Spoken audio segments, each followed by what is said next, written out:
જો આપણે પાછળનું ગળું કર્યું ને અહીં ઉદાહરણ પણ ફોટો જો આ પાછળનું ગળું ને એટલે ઉલટાઈ દીધું. આ પાછળનું ગળું આપણે રેડી કરી દીધું એક બાર. બરાબર. હવે આપણે કટોરી વાળો શીખીએ છીએ અને અસ્તર વાળું છે કટોરી વાળો. જોઈ લો કટોરી વાળો પહેલાં આપણે થોડું સીવી લેવાનું. આ યોગ પટ્ટો લગાવવાનો છે આપણે. આ જો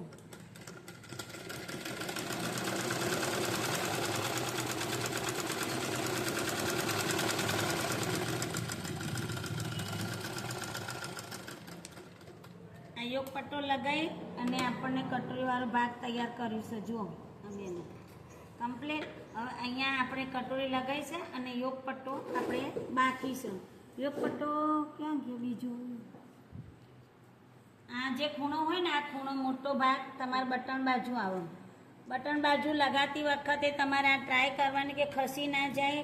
ખૂણામાં આવવું જોઈએ. બરાબર.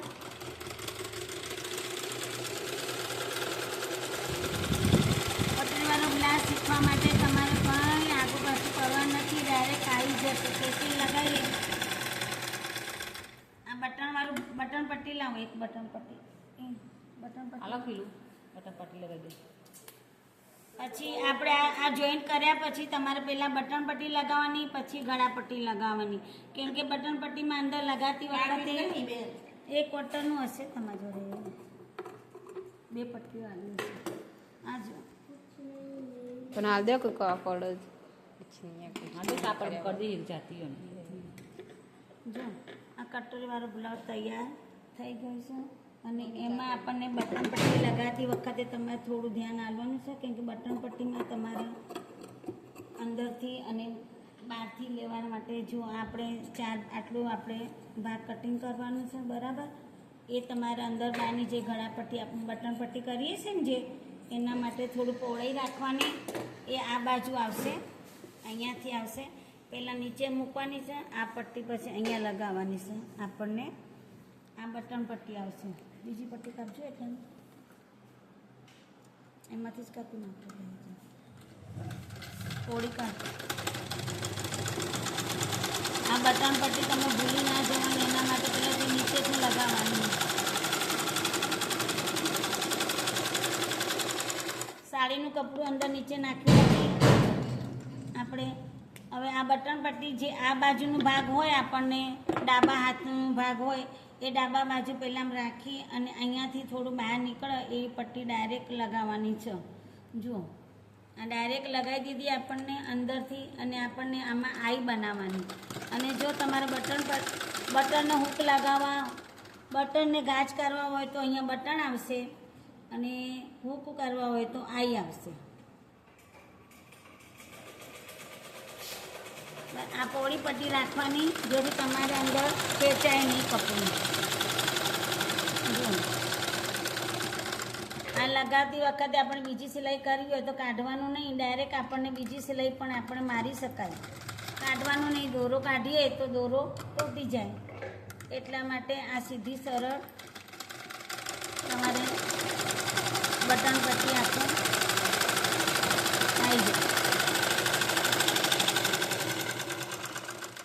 હવે આપણને ગાજ પટ્ટી બનાવવા માટે પણ તમારે બીજો ભાગ લેવાનો. બીજો ભાગ લેતી વખતે તમારે અહીંયાથી તમારે આમ પહોળી પટ્ટી હોય તો ડબલ રાખવાની. ડબલ રાખવાથી ફિનિશિંગ સરસ આવે. એટલા માટે તમે ડબલ ઉપર રાખવાની. બધાની પટ્ટી આપણે કાપી દીધી અને ડાયરેક્ટ અહીંયા તમારે વાળવી ના પડે એટલા માટે ડબલ રાખવાની.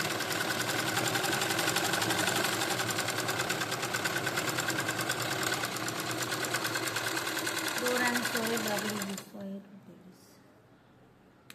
જો પછી તમારે આનાથી અલગ કરી દેવાનું. એને માપ લેતી વખતે હું તમને બતાવું છું કે કેવી રીતે ગળાનું માપ લેવાનું. પહેલાં તમારે આ રેડી કરી દેવું પડશે.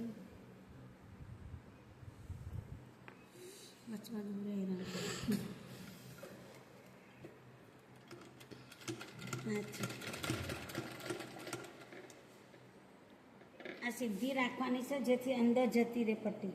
આ પટ્ટી અંદર જશે તો તમારે ફિનિશિંગ દેખાશે. આ કટોરીવાળા બ્લાઉઝ ગમે તે બીજી બ્લાઉઝ સીવો તોય તમારે આમાં પટ્ટી આવી રીતે જ લગાવવાની આવશે.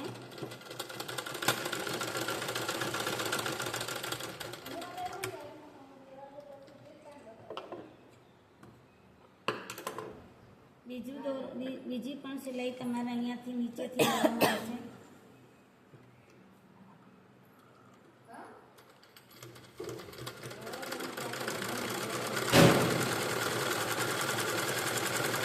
થોડી પટ્ટી એટલે રાખવામાં આવે કે તે તમારાથી અંદરથી વાળવી ના હોય તો એ પણ અંદર ચાલી જાય. જો કટોરીવાળા બ્લાઉઝમાં પણ એવી રીતે હોય છે સાદું સીવણ. પછી આ બે અહીંયા જો આ બે ભાગ હોય અહીંયા બે વચ્ચે રાખી અને આપણને એમ લાગે કે ભાઈ આ નાનું મોટું કેમ છે તો એનું માપ લઈને તમારે રેડી કરવું પડશે. આ તમારે એકદમ કમ્પ્લીટ આમ કરી દેવાનું. જો હવે આ તમારે થોડું મોટું નાનું લાગે છે એટલે તમારે એના પરથી તમારે આમ ધ્યાન આપવાનું કે ગળું નાનું મોટું ના થવું જોઈએ, કેમ કે આટલું તમારે વધે કાપડ એટલે તમારે આ છે ને જે વધારનું હોય કાપી નાખવાનું. પછી ફરી તમારે આ માપ જોઈ લેવાનું. જો આ માપ જોતી વખતે તમારે બે રેડી કામ આવે છે, ગળું આવે છે તો એ જોઈ લેવાનું. 2-3 વખત તમારે અહીંયા થોડું ધ્યાન આપવાનું. જો આ થોડું કમ્પ્લીટ આવી ગયું. હવે આમાં ઘણા પટ્ટી આવી જશે. બરાબર. આ તમારે કટોરીવાળું બ્લાઉઝનું તમારે આગળનું ભાગ કમ્પ્લીટ થઈ ગયું. જો તમારે વિડીયો સારો લાગ્યો હોય તો લાઈક કરજો, સબસ્ક્રાઈબ કરજો અને શેર કરજો. પ્રાર્થનાબેન સીવણ ક્લાસ. ઓકે બહેનો, બાય.